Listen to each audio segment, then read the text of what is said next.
Welcome back to the Technology Policy Institute's podcast, Do Think Minimum. I'm your host, Scott Walston, President and Senior Fellow at TPI. I'm joined by TPI Senior Fellow, Sarah Oh. Today, we're excited to have Communications Daily Executive Editor, Jonathan Make, with us for what is becoming our annual year in review and discussion of what to pay attention to next year. Jonathan, thank you for joining us. It's great to be here virtually. Hopefully next year we will do it in person. It's certainly been a crazy year, to say the least. It has been. Maybe next year will be a little bit more normal. We'll see. Don't jinx it, though. Yeah, that's true. Before we turn to what we think we need to pay attention to next year, let's take a little look back. I guess the biggest look back is not just over the past year, but the past few years. FCC Chairman Ajit Pai is on his way out. What do you make of his tenure? Well, in terms of what the commentators and observers and whatnot are saying, I don't think anyone has said that he hasn't been effective and for the most part made quick decisions, and the staff seem to have high regard for him. Always a good sign at the agency for the chairperson to be held in high regard even by the career staff. He certainly got a lot done on Spectrum. There are some things, as with any FCC, that will go over into the next, in this case, administration, and the next FCC. Media ownership has continued to be intractable. There are some outstanding issues on the Lifeline, subsidized broadband service, some pretty big and potentially costly issues on the Universal Service Fund. That's many, many billions of dollars a year in subsidies to phone companies to provide subsidized phone and broadband service. There are also expectations that with the next FCC come January 20th or so, that there will be some rollbacks to the Pai Commission's rollbacks to net neutrality deregulation. Rollbacks. Indeed. So that seems like a pretty sure bet that there would be something on that. And right now, presumably it will be done by the time he leaves. There is a auction of the so-called C-band, where satellite companies are vacating a swath of mid-band frequencies, and wireless carriers are right now bidding for them. The value of the auction, last we checked last night, was above $20 billion. And I believe that that is in addition to, so those would be the proceeds that the government would get. However, there's another 10 or so billion dollars, maybe a little bit more, that would be on top of that, that presumably has already been raised in the auction to pay for these relocation of the satellite providers and compensate other users who would be affected. So that will be interesting, and presumably there will be more auctions of spectrum and also more spectrum items by the next FCC. You know, one thing that strikes me about the FCC, this FCC and what's before it, is that a lot of things really continue across administrations, Democrat or Republican. Obviously the Title II and net neutrality debates are pretty vicious, but spectrum auctions that you were talking about and how we manage spectrum, those have continued along the same trajectory really since maybe Bill Kennard or Reed Hunt. And the party of the chairman hasn't really mattered that much. And over Pai's tenure, I think he's mostly done a pretty good job of staying outside of all of the chaos caused by anything Trump ever does. And whether that was lucky or by design, I don't know, until maybe the Section 230 business. I think that's a very important thing to talk about, and I'm sure we'll get to that. That is Section 230 of the Communications Decency Act, where the president did get directly involved. And then the NTIA, at the executive order of the president, which is part of the Commerce Department, petitioned the FCC to try to clear up the law on what tech platforms need to do in order to have a liability shield when it comes to content that's on them, content moderation. We don't know if Pai will do anything on it before he leaves. It is thought that one reason, or the main reason why the sitting FCC commissioner, Mike O'Reilly, did not get, or rather his reappointment was withdrawn after it was sent to the Senate. The reason why that's thought to have happened is due to something related to this proceeding. And then there's a new FCC commissioner, Nathan Symington, who we don't know a whole lot about. He is a little bit new to some of these circles, and he has taken the slot that was held by Commissioner O'Reilly. What do we know about him? I mean, we know he's connected to the 230. That's how we sort of learned about him in connection with the Section 230. I don't think many people know much about him beyond that. He might turn out to be great or not. What have you heard? I can't even say I've heard that much because much of the focus wasn't so much on him as an individual, but how his nomination was proceeding and would the full Senate vote on it before Congress adjourns for the end of this Congress in preparation for the next Congress and the next administration. He has a background as a lawyer, I think, at a couple different private firms. He came from NTIA, which, as we mentioned, was involved with this social media tech platform liability petition to the FCC. And he just started this week. He has not announced any staff yet. So he seems like a little bit of an unknown quality. And that's not to say that some previous commissioners may have also been unknown individuals, although he does seem a little bit less known to the communications bar than your typical new FCC member. What are the Vegas odds on who's going to be the chair? I wonder if there is a market in this. Sometimes we forget how small our world is. I don't know if there are enough people to bet on it. You'd be surprised, right? I would say this too is a lot of speculation. Jessica Rosenworcel is the senior person there, and Commissioner Starks is not. So that could play a role. People certainly think that Commissioner Rosenworcel has, wanted to be chair for some time. It's even possible that she or he could even become the permanent chair. That's not something you need Senate approval for. It's just getting that third Democratic member in. And there's obviously plenty of speculation about who that might be. We're looking into it now. But look, a lot of these predictions, unless you hear it from someone who's on the transition team or something like that, the people who often are contractually bound or otherwise bound, not to really reveal that to any stakeholders. It's certainly hard to get concrete information, but it does lead to a lot of guessing. To jump back a little bit, what do you all think, at Sarah, too, was the most important development or thing that happened in the past year? Not necessarily in telecom, but could be tech. Also, Supreme Court rulings, new regulations that passed or rolled back. What's the most significant thing that happened? That's such a great question. And maybe one thing to say is that the impact of the pandemic in our area has been very significant and will have very long-lived effects. And the other thing that's very significant is the increased focus on diversity, civil rights, even criminal justice reform, because that also impacts, this area very much. We, at our publication, just had a special report just a few days ago that we spent much of the year working on about just this, about the diversity challenges at the state regulators, at the FCC, within the communications bar. You're seeing, again, this isn't strictly policy, but you see it in the policy realm, in the business realm, within these industries. You're seeing every day different diversity-related announcements, initiatives, new people being named to, head up diversity efforts at a particular association or company. So I do think the impacts will be very long-lived. And with the pandemic, that you're seeing an increased focus on the digital divide, certainly, and on all of the different things that spring from it. Finally, I think the technology antitrust, TPI, is much more of an expert on these things than me. The lawsuits, the CDA, Section 230, attention to that, those are going to have very, very big ramifications because the power of the platforms vis-a-vis the incumbent carriers, the ISPs, the internet service providers and like that has been growing. And it's almost like the pendulum kind of swinging where the power, or if you will, even maybe the political goodwill, which had very much been on the new tech or newer tech entrant side for many years, that's shifting. And the impacts of that could play out in a new telecom act. They're continuing to play out in court, and possibly next session of Congress will get a national privacy law. A lot of attention to what California already has done. They've already passed the law. Sarah, what surprised you this year? What do you think was the most important?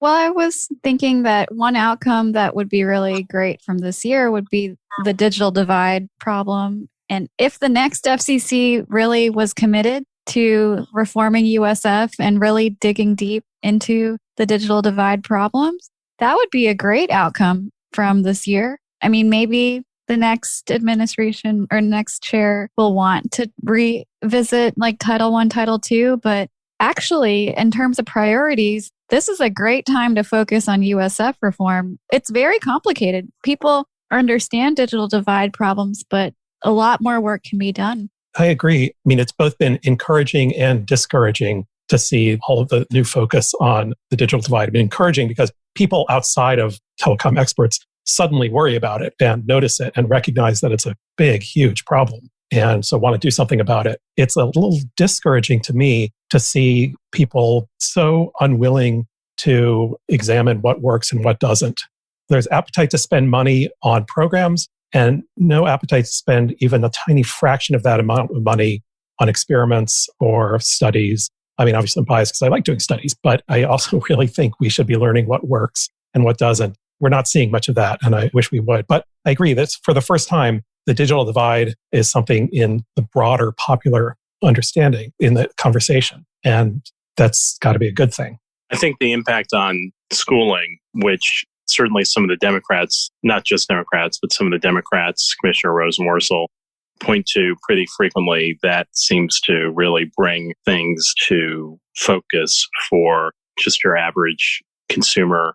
And yeah, just going to the USF, the kind of surcharge on phone bills is above 30% right now, and it continues to rise. It too is a little bit intractable because the only way to spread out this cost so that telephone users aren't the only ones bearing it would be very controversial, and not even just politically. It could be very controversial with consumers themselves, and certainly the companies don't want to pay it, and that is imposing it on broadband, on other things that could be constituted or are right now as an information versus a telecommunications service. There too has been a sort of deadlock on that between stakeholders, and one of those folks who was on one side of this was Commissioner O'Reilly, who just left the commission. And he had said, there's just an impasse here and, we're not able to do anything.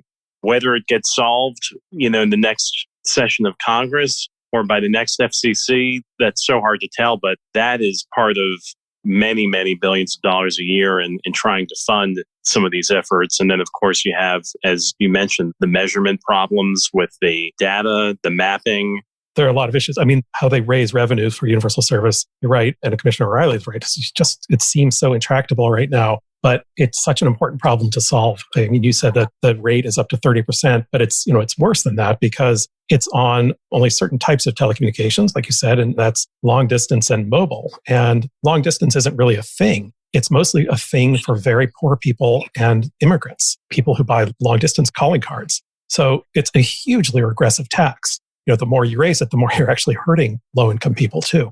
Something's got to be done about it, and there just doesn't seem to be appetite for doing that something. Maybe between the two of you right now, you could kind of talk a little bit about what could be done on the data collection side, on the mapping side, and on the more pilot program side. The one thing I'll add that there's a lot of momentum for, and there was even momentum before the coronavirus, is telehealth and experimenting with it. The government funding it in various ways, including the FCC. But certainly, I'm sure there's a lot more experimentation that could occur. Yeah, it seems wrong to say that there's any positive result from the pandemic because it's so awful and so terrible in so many ways. But it did allow jumps forward in certain things like telemedicine. Telemedicine is the kind of thing that sort of seems to have always been just around the corner. And then suddenly it happened out of necessity. And we saw lots of rules and regulations rolled back that were actually functioning as barriers to entry to telemedicine and other things. And we'll see whether those are reinstated or not as the pandemic ends. And also, I don't want this to be sort of an anti-regulation rant because there are rules that matter.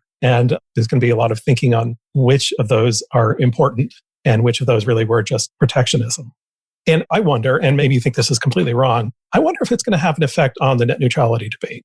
And here's why. All of a sudden, people are talking to their doctors on the internet. Their kids are going to school on the internet. And everybody gets stuck with frozen Zoom calls, bad quality. And it's not because of the bandwidth that comes into their house. It's because of God knows what's happening somewhere. Might be in their house, might be somewhere else. And one of the things that might be good for that is guaranteed quality connection, paid prioritization. Not that that has a specific definition, but suddenly you can see the benefits of it. What if you could have a guaranteed high quality connection from your kids to their school? That might be worth something. And I wonder if that will start to change people's minds, at least in terms of what they think are sort of the absolutes about what must and must not be allowed.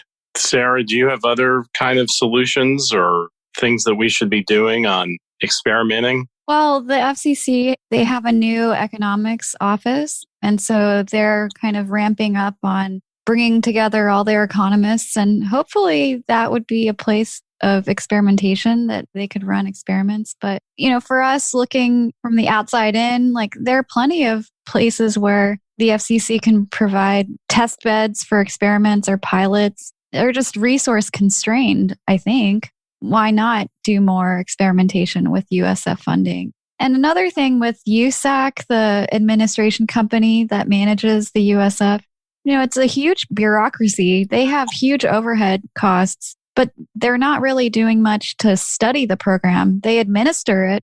So there's just a lot of room for improvement, especially administering checks and payments now with technology is much cheaper. Overhead costs aren't that high to cut checks out and track them anymore. So you kind of wonder, why is there so much overhead for a $10 billion fund? Can some of that go towards improving the programs? If it were a private company spending $10 billion a year, you would think that they would learn how to reshuffle the money.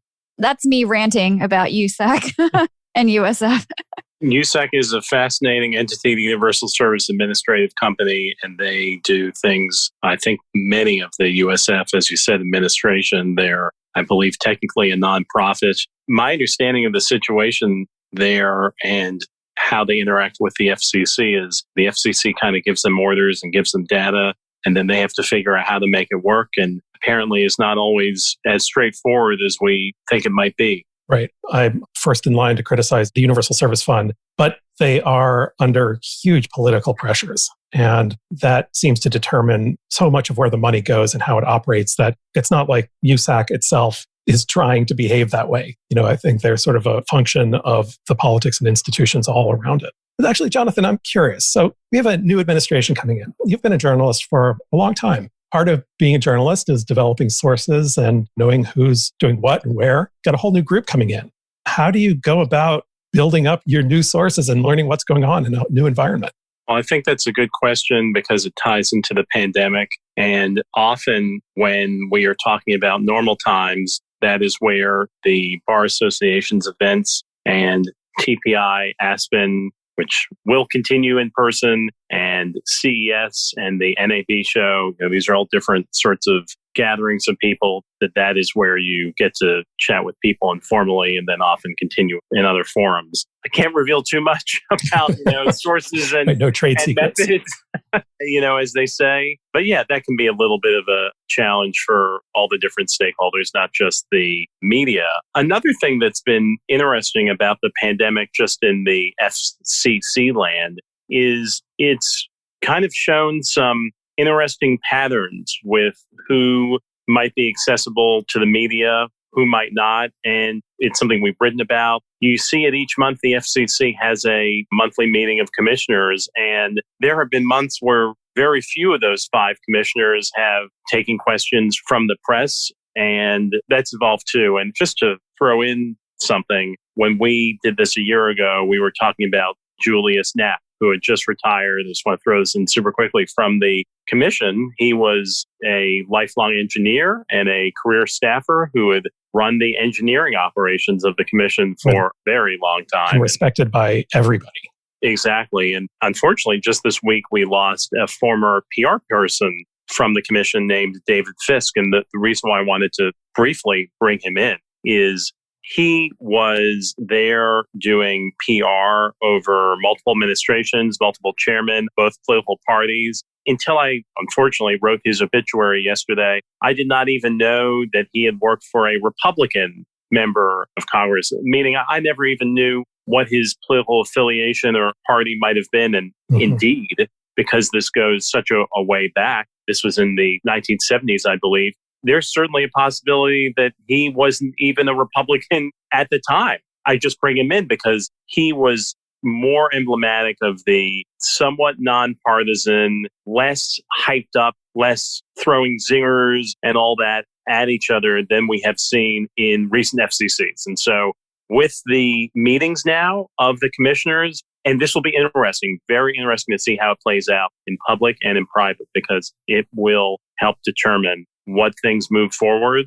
Do they get adopted unanimously? Are there dissents? Dissents, as we know, can be cited in court opinions and legal filings and all sorts of other things that could help to undercut or make the case for different stakeholders' initiatives. In any case, so it's going to be very interesting to see if the next iteration of commissioners, particularly once it is 5 of them, are they too always one party's hassling the other? So much of these monthly meetings is just subtext after subtext of that.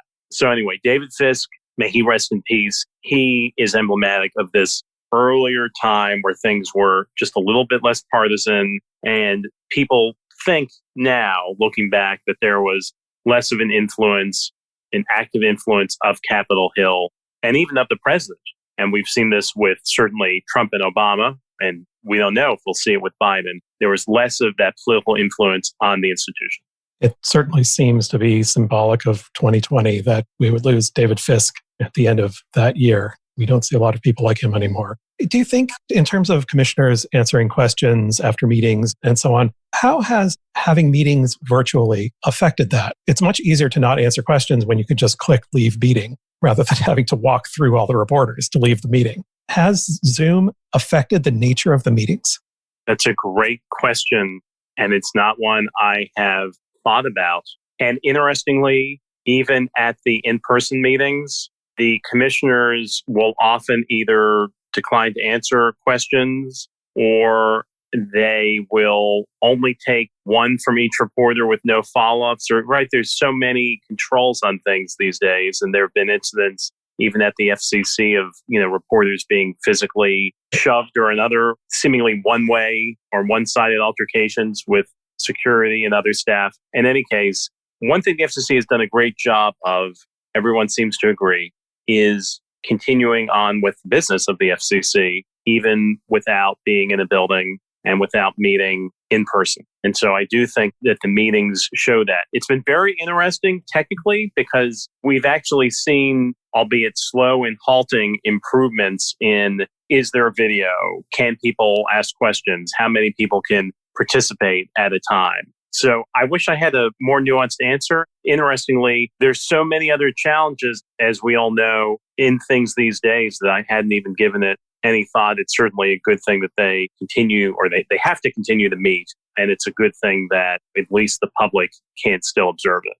What are you looking forward to this year? Either in a bad sense or a good sense. What do you think is coming up that you're like, oh, we're going to pay attention to this. This is going to be a big deal. Well, again, just talking about the pandemic, this probably isn't what most people want to hear. But in the next year, slightly plus, we will certainly see some return to at least hybrid conferences. We have been talking to the organizers of the annual CES, which is, one of the biggest trade shows in the world. And they will have at least some people there in January of 2022. I know that seems like an impossibly long time from now. It will be here before we know it.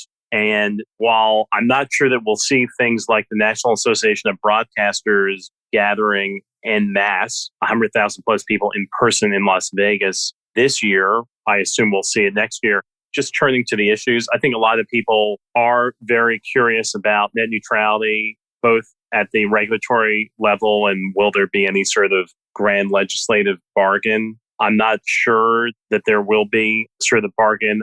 Clearly, the tech issues, the tech antitrust, there are so many legal cases that could potentially result in the breakup of Facebook or possibly Google as well. That would have huge ramifications if such a remedy is upheld by a court. I mean, that's obviously a huge topic. And talking about breaking up those firms would be just a long, long legal process. And it seems unlikely. But it does have short-term implications too. I mean, do you think this attention will have an effect on proposed mergers? What companies decide about acquisitions, whether in the tech space, telecom space? Do we see that yet? That's another good question, and something I have started thinking about, and partly in preparation for us chatting, is what will we see with deals? One thing that seems somewhat certain is that AT&T appears trying to restructure its ownership of DirecTV, which it didn't buy that many years ago. So it does seem somewhat likely that there will be maybe a private equity firm takes a stake in it or even control of it. That wouldn't seem like that would be too controversial. Again, I don't think this will be front page news for days and days, but the question is, will there or won't there be more broadcast deals? There have been a number of them. There's currently one where Scripps is buying Ion. One question is, does that get approved by the outgoing FCC? It's a possibility. I don't have concrete information on it. It's on their docket already? The staff has been reviewing the deal. No, to my knowledge, there's no decision that is being proposed at this time. But often outgoing FCCs do a lot of different things, just like an administration might take various actions. It doesn't seem like we're going to have another T-Mobile buying Sprint, partly because there may not be candidates to buy like that within these industries. There's not a Sprint to buy right now. Yeah. And you mentioned tech. Certainly, it seems like the antitrust focus will prevent any major transactions. We've seen some smaller ones, but again, it doesn't seem like we'll see something like when Facebook bought WhatsApp. That was a really big deal. It was many billions of dollars. It doesn't seem like we're going to get some new version of that by any of the major tech companies for the foreseeable future. Kind of ironically, if it does have an effect on their willingness to buy companies, it will set up a nice test for whether bigger companies acquiring smaller companies encourages entrepreneurship or discourages it. We'll have to wait several years to run that study, but we may get it. Yeah, this is a great time to be an antitrust expert for sure. And there's certainly going to be a lot more focus on that. And again, a lot more focus on the supremacy or trying to keep a lid on how big these companies can grow. We have it in the telecom space. There's a variety of rules that can kind of cap those things. And in the media space, we'll see what happens with tech. I would just posit that one other thing to watch in general, again, this is just pure speculation, is sometimes around the time of a change in administration, we see interesting changes at the top of, or even in some of the lobbying ranks of the various trade associations here in Washington. And there haven't been a lot of very high profile, there have been some, haven't been too many high profile changes, particularly among the traditional companies regulated by the FCC. So that will be something interesting to watch. Do you have any hypotheses on why we haven't seen it yet? Is it just too early, or is there something else going on? You know, one thing I can say that is just fact is a lot of these associations have renewed, which also is not infrequent, the contracts of their top people. And therefore, what that means is not only the top people, but often those who are reporting to them will stay for a time. What will be interesting is when those contract expirations end, some of which is going into the incoming administration, will there then be a change? And, you know, another takeaway from it is that the leadership at a number of these groups, NAB, for instance, which we've been talking about, the National Association of Broadcasters, they have, by all accounts, had very steady and well-respected leadership there. So it tends to be when things are not going as well that you hear more about it. I think it's more a matter of how long do the people like Gordon Smith or Meredith Baker, who leads the Wireless Trade Association, Michael Powell. All of these people, by the way, are former regulators or legislators. Michael Powell's at the Cable Association. It's almost how long do they want to stay? There tends to be just like with corporate CEOs, a kind of 5, 8, 10-year type of shelf life on this. So I just think that's something interesting to watch. And also, we don't know at all where Chairman Ajit Pai, seems like he may not know either, where Chairman Ajit Pai of the FCC will go, where Greg Walden, who is leaving the House and the House Commerce Committee, will go, where Commissioner Mike O'Reilly of the FCC will go. So that's always interesting to watch where these folks end up. With trade associations, is it their tenure and some measure of how well they've done that matters, or do the trade associations try to match the party in terms of their leadership? It's a great question, too, and something that, of course, either we on the journalism side or you on the data side could definitively right. It's an empirical question. Measure. It's so mixed. You don't always see predictability there. I think on the whole, yes, as the administrations change, and particularly Congress too. Right. Of course, we don't know about the Senate, but we haven't really seen this huge switch in I was about to call them midterms, only because in terms of Congress, so far, there wasn't any great watershed change. But in the elections we just held, the fact that, oh my goodness, the Republicans didn't take control of the House, right? That could have been a significant thing. Or the Republicans didn't really cement their control of the Senate. Or on the flip side, the Democrats didn't, they now have 53 votes or something in the Senate. It seems like those things too have an impact, at least at the lobbying level. And some of it is even with the firms, the lobbying firms, and even the associations themselves subcontract out to. So I think we'll have to see. I mean, this would be a great study. I was just thinking that this would be a good paper. Great study. So this has been a lot of fun. And again, I will say a prayer literally that hopefully we can do this at least in some safe, even we might be masked and socially distanced, but that it will be garden variety safe to do this next December in some in-person setting for the three of us. Yes, that will be great. I'm as introverted as they come, but I can't wait to be in a room with other people. For sure. Jonathan, thank you so much for taking the time to talk with us. We really appreciate it. It's always a lot of fun. Thanks, you both. Jonathan. Thank you so much, Sarah and Scott.